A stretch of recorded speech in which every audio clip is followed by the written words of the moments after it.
صرف پڑھتے ہیں پہلی کتب کو کبھی رد نہیں کیا گیا. اسی طریقے سے نحو میں آ جائیے.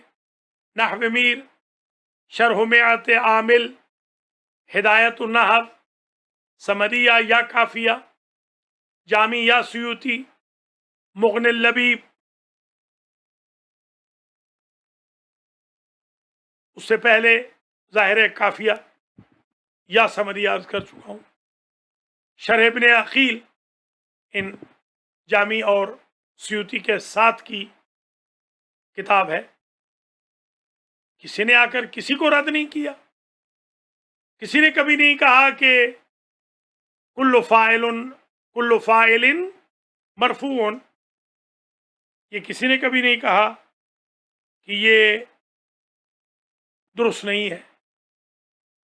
کل مفعول منصوب، کبھی کسی نے اس کلیے کو نہیں توڑا. جو صیغے ہوتے ہیں 14، کسی نے 16 نہیں کہے. اس میں فاعل کے چھوٹے 6 بڑے 20، کسی نے مخالفت نہیں کی. میرے خیال میں یہ بہت بڑی سازش ہے، نافہمی میں ہو رہی ہے. حتیٰ کہ رسالہ عملیہ میں جو ہم پڑھتے ہیں، پھر منہاج، تکملہ منہاج، عروہ مستمسک عروہ، تحریر الوسیلہ، تبصرہ حلی، شرائع، لمعہ، شرح لمعہ، المقاصد، دروس خارج. کبھی ایسے نہیں ہوا کہ درس خارج میں انسان یہ کہے کہ جو آپ نے توضیح المسائل میں پڑھا تھا وہ سارا غلط ہے، نعوذ باللہ. یا حتیٰ تحفۃ العوام کا، جو کوئی استدلالی کتاب نہیں ہے، عوام کی کتاب ہے، نام سے بھی معلوم ہے.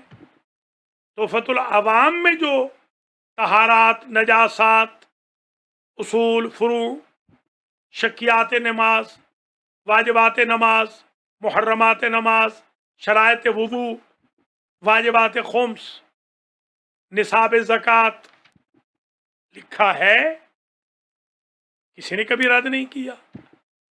یہ ایک غلط فہمی آج دور کر دی جائے تو ہمارا درس انشاءاللہ اس قابل ہوگا کہ حوزہ علمیہ کی ہم دفاعی پوزیشن میں بھی ہوں. جو اعیان الشیعہ نے، ہمارے بزرگوں نے محنتیں کی ہیں، جنہوں نے ساری زندگیاں صرف کی علوم اہل بیت کے لیے، جولانیت، علم کے پہاڑ. ان کو یہ کہہ دینا نعوذ باللہ کہ ان کو سبق نہیں پتا حوزے کا. دیکھیے منہج مختلف ہوتے ہیں. منہج نجف مختلف ہے، منہج قم مختلف ہے، منہج امریکہ، منہج ہند و پاک سلائٹلی ڈفرینس کے ساتھ کام کر رہے ہیں. مگر اس کا یہ مطلب نہیں کہ حوزات ایک دوسرے سے ٹکرا رہے ہیں یا مجتہدین ایک دوسرے سے نعوذ باللہ جھگڑ رہے ہیں. یہ تھوڑی سی وضاحت کر دی کہ سوشل میڈیا جب سے پدر مادر آزاد ہوا ہے، اس نے فائدہ بھی پہنچایا ہے اور نقصان زیادہ پہنچایا ہے. اب آئیے ان ابحاث کو، ان عنوانات کو ڈسکس کریں کہ حجیت خبر واحد پر الاستدلال بالآیات والروایات.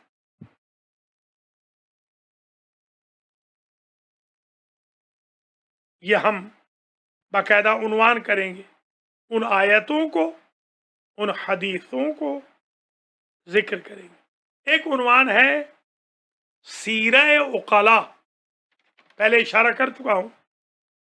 عقل وہ 4 سورسز میں سے ایک ہے. آیا سیرہ اقلا، روش اقلا کی، فٹ سٹیپس اقلا کے، لائف سٹائل وائز لوگوں کا سبسٹیٹیوٹ بنتا ہے یا نہیں؟ پھر حجیت خبر واحد پر اجماع ہے، انسداد علم، قاعدہ دفع ضرر یا رفع ضرر، مضمون جو پہلے بھی اشارہ کر چکا ہوں۔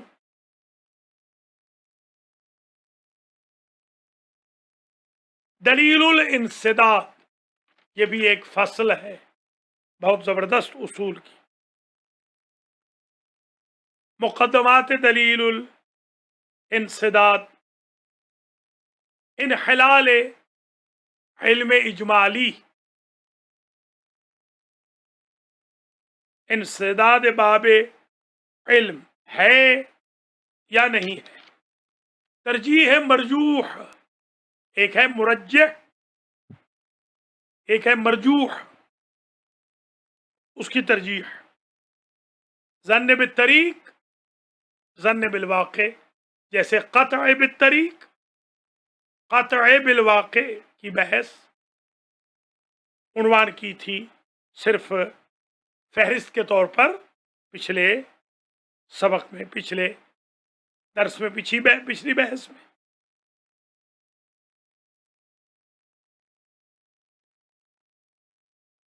اسی طریقے سے اعتبار ظن بالطریق کا یا ظن بالواقع کا، حل یعتبر ام لا؟ اعتبار اسی طریقے سے قول لغوی مع الانسداد حجت ہے یا نہیں؟ ہم بحث کریں گے فی حال الانسداد قول رجالی حجت ہے یا نہیں، وہ علم الرجال۔ عدم اعتبار ظن فی الاعتقادات، اعتقادات میں معتبر نہیں ہے، ظن قطع چاہیے۔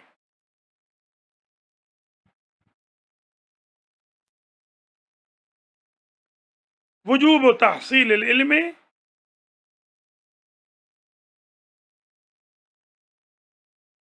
علم کا حاصل کرنا لمعرض الاعتقاد، اعتقاد کے لیے۔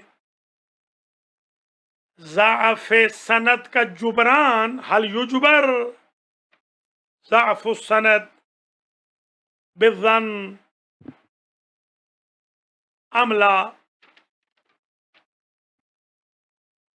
ينبغي له القطع، اس پہ بحث ہوگی۔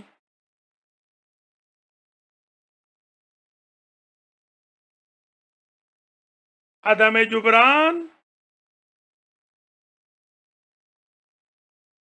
ضعف الدلالت بالظن کا عدم جبران۔ پھر واہن سند کے بارے میں کہ سند کمزور نہ ہو، عدم واہن سند و دلالت بالظن۔ پھر اصول عملیہ جن کا تذکرہ ہو چکا، تقریباً ساری کتب میں پڑھتے ہوئے آئے ہیں الحمدللہ۔ پھر براءت پر دلائل، اصالت البراءت کب جاری ہوگی، بری الذمہ مکلف کب ہوگا، جیسے شک کے بعد الفعل، نماز پڑھنے کے بعد کا شک اصالت البراءت ہے۔ اصالت الاحتیاط کہاں پر ہوگی؟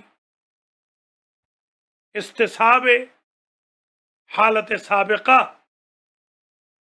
کب جاری کیا جائے گا؟ قاعدہ نفی ضرر، لا ضرر ولا ضرار فی الاسلام، یہ قانون ہے۔ القواعد الفقہیہ میں آپ نے پڑھا ہوگا، ہر مجتہد ایک کتاب لکھتا ہے، عنوان کوئی بھی رکھ سکتا ہے، جیسے ہمارے استاد آغا فاضل نے القواعد الفقہیہ لکھی تھی۔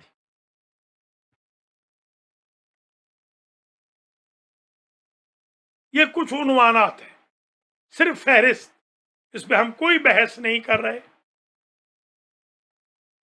ہمارے بلکہ کچھ محترم المقام عزیزان علماء کرام نے متوجہ فرمایا کہ جو پہلا درس چھپ کر آیا، یعنی سوشل میڈیا پہ وائرل ہوا، تو اس میں یہ لکھا ہوا تھا، کچھ اصل کتب ہوتی ہیں، کچھ جنبی، کچھ متون والی، کچھ حواشی والی، کچھ تعلیقات ہوتے ہیں، کچھ امہات الکتب ہوتی ہیں۔ تو امہات الکتب کو پڑھنا پڑھانا مجتہد کے لیے ضروری ہے۔ یہ نہ سمجھ لیجئے گا کہ جنبی کتب کا پڑھنا پڑھانا، یہ تو پھر کبھی کوئی بندہ مجتہد بن ہی نہیں سکے گا۔ 238 کتب کا ذکر تو صرف پہلے مباحثے میں کر دیا۔ 238 کتب، یہ تو بہت کم ہے۔ جیسے میں نے عرض کیا ہے تو ہزاروں، کچھ چھپی ہیں، کچھ چھپی بھی نہیں ہیں، کچھ خطی نسخے پڑے ہوئے ہیں۔ المکتبۃ الحیدریہ میں، نجف اشرف میں، المکتبۃ النجفیہ میں، قم المقدس میں، حتیٰ مدرسہ فیضیہ کے کتاب خانے میں۔ میں نے جب مطالعہ کرنے جاتا تھا تو وہاں پر بھی میں دیکھتا تھا، دارالشفا میں، قم میں، حتیٰ امام رضا علیہ السلام کے میوزیم میں کچھ ایسے نسخے رکھے ہیں، مکتبے میں، حتیٰ امام حسین علیہ السلام کے مکتبے میں کچھ ایسی کتب پڑی ہیں جو ابھی شائع نہیں ہوئی، بلکہ یہ ایک ادارہ ہے ہمارا تراث اسلامی، ظاہراً یہ بر صغیر کے بزرگوں کی جو محنتیں ہیں ان کو چھپا رہا ہے۔ تو آپ نجف سے لے کر لکھنؤ تک دیکھیں گے کتنی کتب ہیں جو ابھی چھپی نہیں، کتنے خطی نسخے ابھی موجود ہیں۔ تو اصل جو امہات الکتب کہہ لیجئے، اصلی کتب اصول، تحریر المعالم یا الموجز یا مرقات الاصول، یہ تین میں سے ایک، پھر معالم الدین یا اصول الفقہ، آج کل اصول الفقہ ہے، پھر رسائل یا حلقات صدر، پھر کفایہ اور درس خارج۔ دیکھیں، ایک کتاب ان تین میں سے، پھر معالم یا اصول الفقہ، پھر رسائل یا نجفیوں کی طرح حلقات، اور پھر کفایہ۔ یہ چار تو ٹوٹل کتابیں۔ قوانین تو کوئی پڑھ نہیں رہا، چلیے قوانین کو بھی شامل کر لیں تو 5 کتابیں۔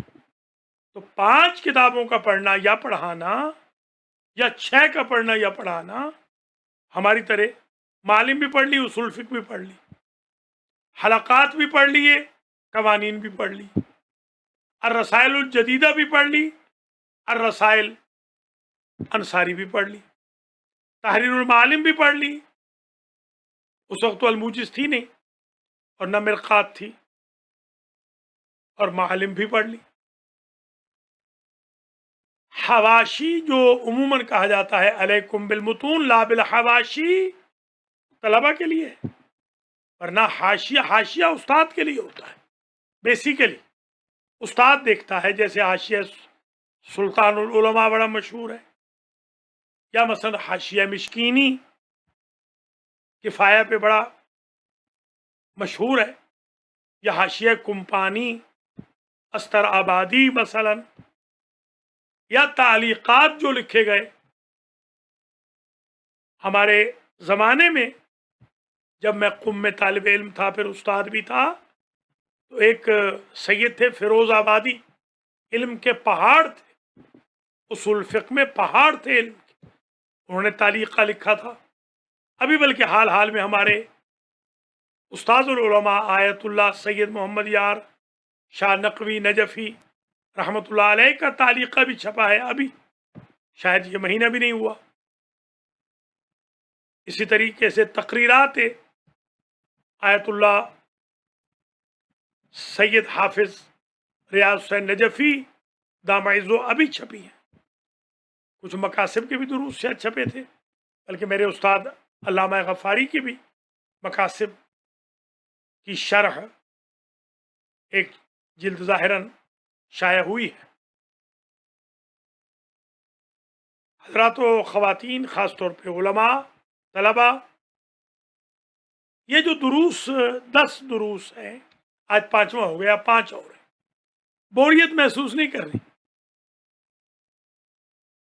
یہ صرف آپ کو انڈیکس فراہم کر رہے ہیں، تعارف. انشاءاللہ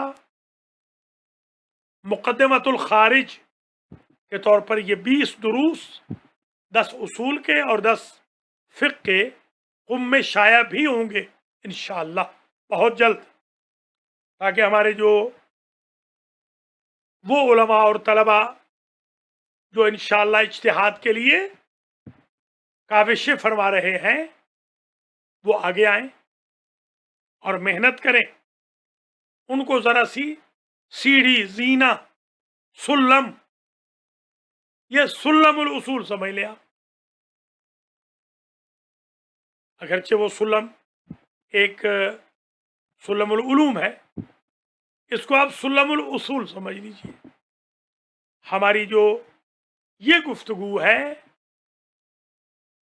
10 کی تقریباً، یہ سلم الاصول ہے، اصول الفقہ کی سیڑھی ہے یہ، تاکہ آپ اصول الفقہ کی چھت پر پہنچ کر المقدمہ سے اخوند خراسانی کی کتاب سے شروع کر سکیں.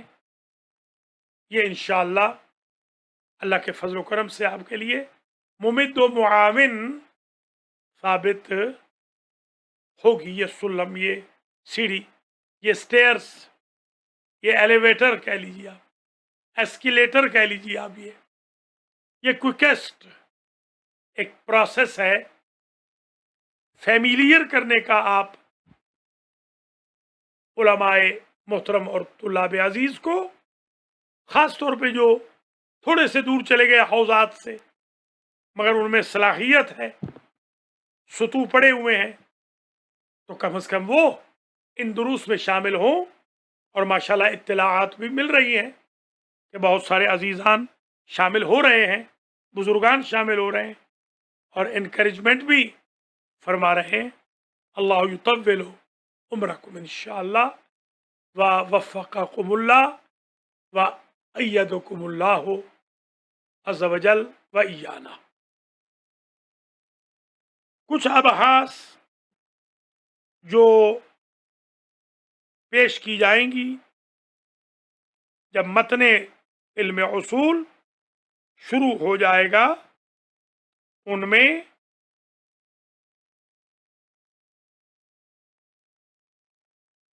اصول عملیہ کی بحث ہے.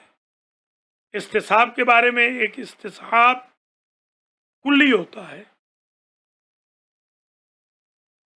ایک استصحاب تدریجی ہوتا ہے، ایک استصحاب تعلیقی ہوتا ہے،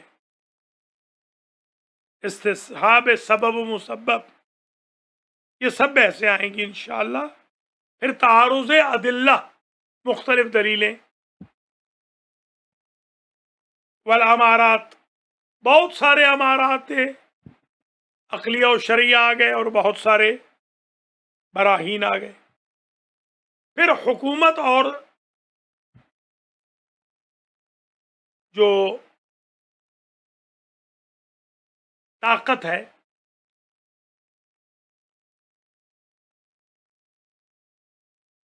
پھر ورود پھر اخبار علاج کا جمع عرفی کے موارد کو زیر بحث لانا، شامل کرنا. پھر مرجحات. کیا مرجحات ہیں؟ روایات کے حکم کریٹ کرنے کے لیے مرجحات خارجیہ کیا ہوتے ہیں، ترجیح بالاصول العملیہ کیا ہے.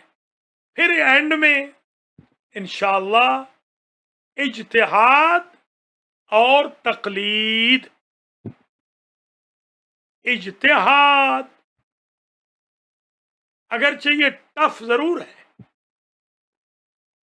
مگر محال نہیں ہے، ناممکن نہیں ہے. مجتہد بننے والے کوئی آسمان سے نہیں اترتے، آپ میں سے ہی ہوتے ہیں، طلبہ ہی ہوتے ہیں. میں نے ایران میں محسوس کیا کہ جب طالب علم داخلہ لیتا ہے تو اسے اتنا انکریج کیا جاتا ہے کہ وہ پہلے روز سے جب اپنا مال و متاع لے کر مدرسے میں پہنچتا ہے تو وہ ذہن میں رکھتا ہے کہ میں نے آیت اللہ بننا ہے. بالکل اس کے برعکس کہ ہمارا جو ہندوستان پاکستان کا بیچارہ طالب علم ہے جب قم میں یا نجف میں جاتا ہے تو عموماً یہ سوچتا ہے مجھے خطیب بننا ہے، مجھے مجلس اچھی پڑھنی ہے، مجھے روضہ خان بننا ہے. ظاہر ہے وہ جو روضہ خان کے ہدف کو دیکھ کر آگے بڑھ رہا ہے وہ اچھی تعلیم بھی حاصل کر لے گا مگر اس کا گول وہی رہے گا کہ مجھے روضہ خان بننا. وہ اچھا روضہ خان بن جائے گا مگر طالب علم خاص طور پہ ایران کا داخل ہوتے ہی کہتا ہے میں نے تو مجتہد بننا ہے، بھلے نہ بنے. جو پرائمری اسکول میں جاتا ہے وہ ایم اے کا سوچتا ضرور ہے، بھلے وہ میٹرک سے ہی چلا جائے.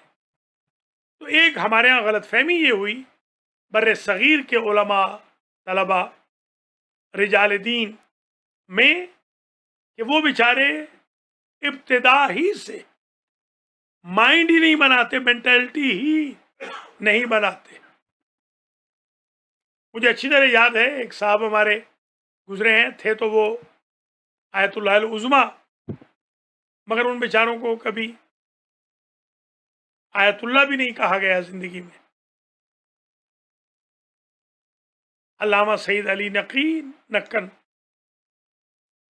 آپ حیران ہوں گے کہ ان کی زندگی کے آخری ایام میں کمر ان کی جھک گئی تھی کچھ اور مصنوعی ان کے دانت تھے. مجلس پڑھتے تھے قیامت کی علمی. میں نے ان کی زیارت کی ان آیت اللہ کی، آیت اللہ طیب آغا جزائری کے پاس. تو میں حیران ہوا کہ وہ بیچارے المیہ اپنا بیان کرنے لگے اور وہ اپنی مصیبت بیان فرمانے لگے. انہوں نے کہا ہمیں تو آغا آیت اللہ کیا لکھوانا تھا، ہمیں تو مولانا لکھوانا ہی مشکل ہو گیا. یہ ایک چھوٹی سی مثال میں نے دی ہے، حالانکہ مثالیں میرے پاس بہت ہیں. ہمارے بزرگوں کے جانے کے بعد دنیا سے اب ان کو آیت اللہ العظمیٰ لکھ رہے ہیں، زندگی میں ان کو آیت اللہ نہیں لکھا. تھے مجتہد، کسی نے مجتہد مانا ہی نہیں، کیونکہ ہمارے ہاں کوشش یہ ہوتی ہے کہ بندہ مجتہد نہ بنے، جبکہ ایرانیوں میں کوشش یہ ہوتی ہے کہ بندہ مجتہد بنے. وہاں نہ بننا اتفاق ہے، ہمارے ہاں بن جانا اتفاق ہے. یعنی وہاں نہ بننا ایکسیڈنٹ ہے، ہمارے ہاں بن جانا ایکسیڈنٹل ہے. یہ جو میں نے ابحاث شروع کی ہے میرا اصل ہدف یہ ہے میں اپنے نور ہائے چشم کو انکریج کروں کہ وہ آگے آئیں، وہ ابحاث پڑھیں، ابحاث کریں، محنت کریں اچھے طریقے سے کیل کانٹے سے مضبوط ہو کر ابحاث کو کریں، لکھیں، نوٹس لکھیں۔ اگرچہ آج کل ویڈیو آڈیو آ گئے ہیں، مگر آپ اپنے نوٹس لکھیں۔ نوٹس سے جتنا انسان کو قرب علم کی طرف نصیب ہوتا ہے، وہ سننے سے نہیں، سماع سے نہیں، کتابت سے کتباً اگر چیز کوئی آپ محفوظ کر لیں، آپ کا ذہن اس کو نقش کر لیتا ہے۔ تو انشاءاللہ اجتہاد و تقلید پر ہم بحث کریں گے طویل۔ بعض ابحاث اصول فقہ اور فقہ دونوں میں آ جاتی ہیں، تردن للباب کہہ لیجئے، یا اصلاً یا فرعاً، یا کلن یا جز'اً، کلی کے طور پہ، جزئی کے طور پہ، بالاستیعاب یا بالاجزاء۔ پھر اجتہاد کو ہم تقسیم کریں گے، تقسیم ہوگا اجتہاد۔ ایک اجتہاد مطلق ہے، ایک مقید ہے۔ علی الاطلاق مجتہد جو تمام چیپٹرز میں، جیسے وسائل الشیعہ میں عرض کیا تھا 50 چیپٹر قائم کیے گئے۔ انشاءاللہ اگلی جو چھٹی بحث آئے گی اس میں اور ڈیٹیل عرض کریں گے، اور جو 5ویں بحث آئے گی فقہ کی بدھ کے روز، اس میں انشاءاللہ ابواب الفقہ بیان کریں گے کہ فقہ میں کیا کیا چیپٹرز ہیں جن پہ گفتگو کریں۔ اجتہاد ایک متجزی ہوتا ہے، ایک مطلقاً اجتہاد مجتہد مطلق ہوتا ہے، پھر تختیہ و تصویب، یہ ایک بہت بڑا چیپٹر علم ہے اصول الفقہ۔ مجتہد جب لکھتا ہے فتویٰ اپنا تو لکھتا ہے واللہ العالم بالصواب، صاد کے ساتھ، یا واللہ الاعلم بالصواب، فا کے ساتھ، ثواب، ریوارڈ، جزا، اجر، ثوب سے ہے، ثوب کپڑے کو کہتے ہیں، ثواب وہ جو لباس لپیٹ لے۔ ثواب کو ثواب اسی لیے کہتے ہیں کہ وہ جہنم سے بندے کو نجات دلا دیتا ہے، ایسا تقوی کا لباس زیب تن کرا دیتا ہے کہ جہنم دور چلی جاتی ہے۔ ثواب ثوب ہے، ثواب پراپر، صحیح، درست، جینون۔ واللہ العالم بالصواب یعنی صحیح ہے یا نہیں، فتویٰ میرا یہ ہے، یعنی خطا کا امکان ہے، تو تختیہ و تصویب یہ ایک چیپٹر ہے کہ غیر معصوم خطا کار ہے، معصوم معصوم عن الخطا ہے۔ پھر تبدل فتوی مجتہد یا تبدیلی رائے فقیہ، فقیہ نے ایک رائے قائم کی، مثال کے طور پر شرب توتون مکروہ ہے، تمباکو کا پینا مکروہ ہے۔ اگلا فقیہ آیا، اس نے کہا تمباکو کی انڈسٹری کی وجہ سے برطانیہ ہمیں مس یوز کر رہا ہے۔ انہوں نے عنوان ثانوی سے کوئی دلیل فقاہتی و اجتہادی جو بھی مجتہد کے پاس ہو وہ آزاد ہوتا ہے فتویٰ صادر کرنے میں۔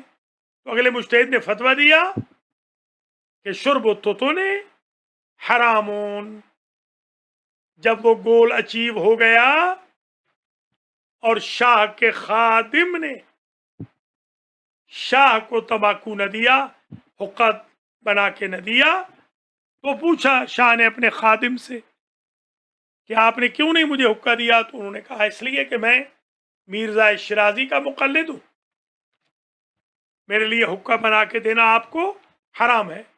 وہ گول اچیو ہو گیا۔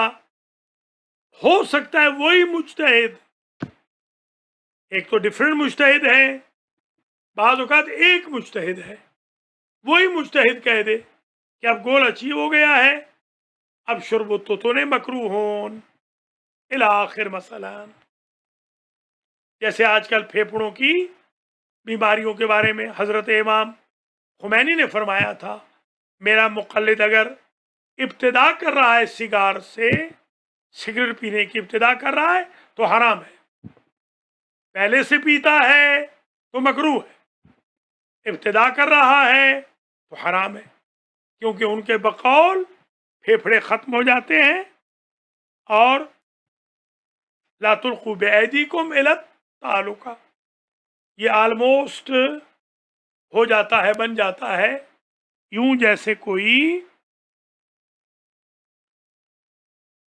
خودکشی کر رہا ہو، سوسائڈنگ کر رہا ہو۔ پھر آیا قرآن و حدیث میں ادلہ و براہین کہاں ہے، نص کہاں ہے کہ جس سے ثابت ہو کہ تقلید کر لینی چاہیے، جواز تقلید یا وجوب تقلید۔ پھر آیا تقلید الاعلم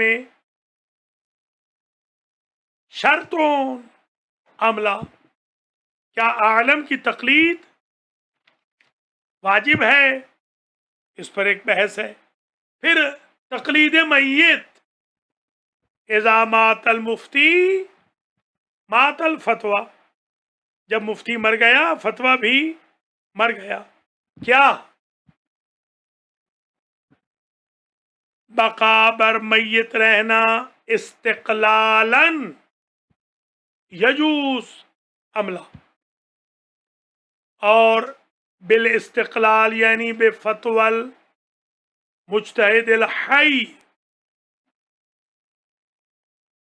بقا بر میت یجوز عندنا نعم وعند البعض لا۔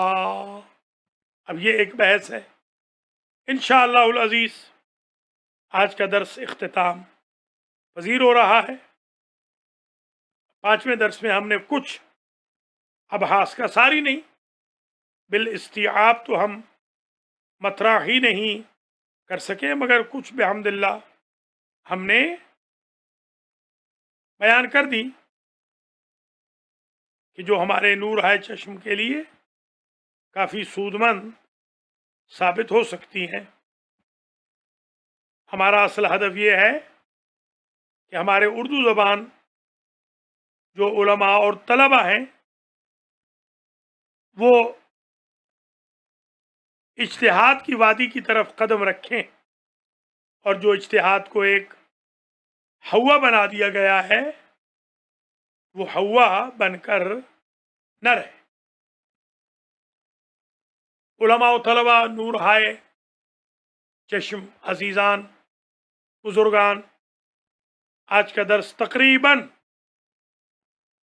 اختتام پذیر ہو رہا ہے، اور ہم چاہیں گے کہ آپ حضرات و خواتین دقت کے ساتھ ان دروس کو